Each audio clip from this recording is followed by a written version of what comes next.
23শে জানুয়ারি 2026 রয়েছে বসন্ত পঞ্চমী এবং এই বসন্ত পঞ্চমীতে তৈরি হচ্ছে শিবযোগ। আর এই শিবযোগ তৈরি হচ্ছে ঠিক বিকেল 4টের সময়। কাজেই ঠিক বিকেল 4টের পর 3 রাশির হঠাৎ অর্থপ্রাপ্তি ঘটবে। নমস্কার, সিক্রেট অ্যাস্ট্রোলজি অ্যান্ড ইউতে আপনাদের স্বাগত জানাই। 23শে জানুয়ারি 2026 অত্যন্ত গুরুত্বপূর্ণ দিন, কারণ এই দিন রয়েছে একদিকে যেমন বসন্ত পঞ্চমী, অন্যদিকে রয়েছে বাগদেবীর পুজো। আর এই বাগদেবীর পুজো হবে শিবযোগে। এই দিন চন্দ্র সকাল 8টা 35 মিনিটে প্রবেশ করে যাবে মীন রাশিতে এবং চন্দ্র অবস্থান করবে পূর্ব ভাদ্রপদ এবং উত্তর ভাদ্রপদ নক্ষত্রে। এই দিন আমরা পাচ্ছি দুটি যোগ, একটি পরিক যোগ এবং অন্যটি শিবযোগ। এই দিন রাহু সময় শুরু হচ্ছে সকাল 10টা 26 মিনিটে এবং রাহু সময় স্থায়ী হবে দুপুর 11টা 48 মিনিট পর্যন্ত। রাহু সময় যেহেতু অশুভ সময়, কাজেই এই অশুভ সময়ে কোনো শুভ কাজ করবেন না, শুভ যাত্রা করবেন না, কাউকে অর্থ ধার দিবেন না, কারো কাছ থেকে অর্থ ধার নেবেন না, ব্যবসাতে শেয়ার বাজারে অর্থ নিবেশ করবেন না। এমনকি যারা টিকিট কাটছেন তাদের উদ্দেশ্যে পরামর্শ দিব, টিকিট কাটবেন না। তবে এই রাহু সময়কে অ্যাভয়েড করে যে কোনো সময় আপনি যে কোনো ধরনের শুভ কাজ করতে পারেন, কারণ দিনটি অত্যন্ত শুভ দিন। এছাড়াও আপনি যদি মনে করেন অতিরিক্ত শুভ সময় আমি কয়েকটি জানিয়ে দিচ্ছি, সেই অতিরিক্ত শুভ সময়ে আপনি কাজ করুন, দারুণভাবে বেনিফিট পাবেন। প্রথম যে শুভ মুহূর্তটি পাচ্ছি সেটি শুরু হচ্ছে সকাল 7টা 50 মিনিটে, থাকছে সকাল 8টা 32 মিনিট পর্যন্ত।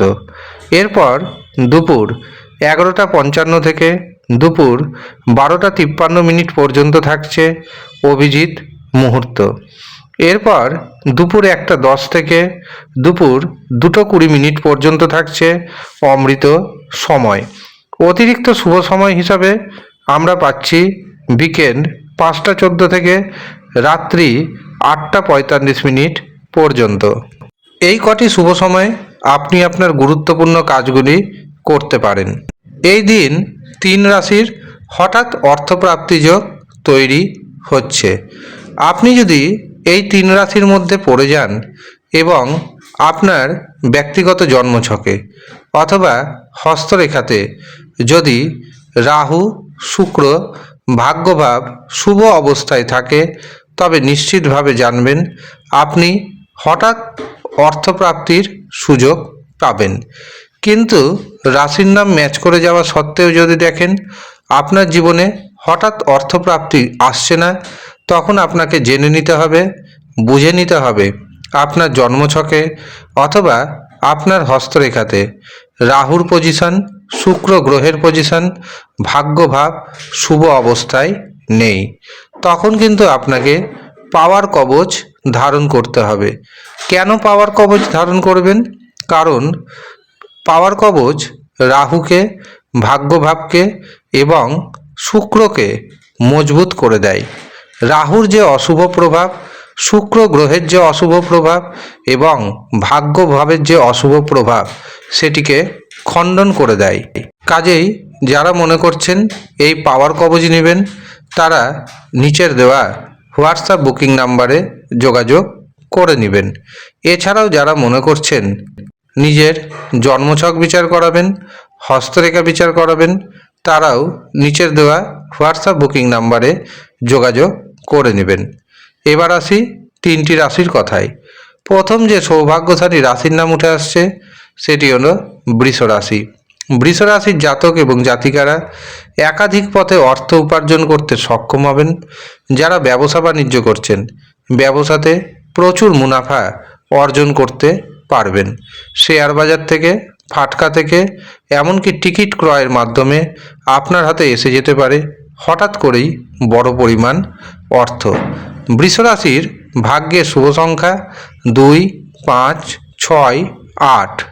দ্বিতীয় যে সৌভাগ্যশালী রাশির নাম উঠে আসছে সেটি হলো কর্কট রাশি। কর্কট রাশির জাতক এবং জাতিকারা দারুণভাবে ভাগ্যের সাপোর্ট পেতে চলেছেন। আটকে থাকা কাজকর্ম হয়ে যাবে। এর পাশাপাশি ব্যবসা ক্ষেত্রে নতুন নতুন যোগাযোগ আসবে, আর এই নতুন নতুন যোগাযোগ আপনার ইনকামকে অনেকটাই বাড়িয়ে দিবে। শেয়ার বাজার থেকে, ফাটকা থেকে টিকিট ক্রয়ের মাধ্যমে আপনার হাতেও এসে যেতে পারে হঠাৎ করে বড় পরিমাণ অর্থ। এই কর্কট রাশির ভাগ্যে শুভ সংখ্যা পাচ্ছি 2, 3, 7, 9। শেষ যে রাশির নাম উঠে আসছে সেটি হলো কুম্ভ রাশি। কুম্ভ রাশির জাতক এবং জাতিকাদের আকস্মিক ধনপ্রাপ্তির যোগ তৈরি হচ্ছে। শ্বশুর বাড়ি থেকে কোনো না কোনো অর্থপ্রাপ্তির যোগ সুনিশ্চিত হতে পারে। এমনকি গুপ্ত উপায়ে গুপ্তধন প্রাপ্তির যোগ রয়েছে। এছাড়াও শেয়ার মার্কেট থেকে, ফাটকা থেকে টিকিট ক্রয়ের মাধ্যমে আপনার হাতে এসে যেতে পারে হঠাৎ করেই বড় পরিমাণ অর্থ। এই কুম্ভ রাশির জাতক জাতিকার ভাগ্যের শুভ সংখ্যা পাচ্ছি 3, 5, 6, 8। এই হচ্ছে সৌভাগ্যশালী 3 রাশির জাতক এবং জাতিকা। যারা মনে করছেন নিজের জন্মছক বিচার করাবেন অথবা হস্তরেখা বিচার করাবেন, কুষ্টি বানাবেন, বিবাহের জন্য জটক বিচার করাবেন, তারা নিচের দেওয়া হোয়াটসঅ্যাপ বুকিং নাম্বারে যোগাযোগ করে নেবেন। সামান্য অর্থের বিনিময়ে হস্তরেখা বিচার করতে পারবেন, জন্মছক বিচার করাতে পারবেন, কুষ্টি বানাতে পারবেন, জটক বিচার করাতে পারবেন। ধন্যবাদ।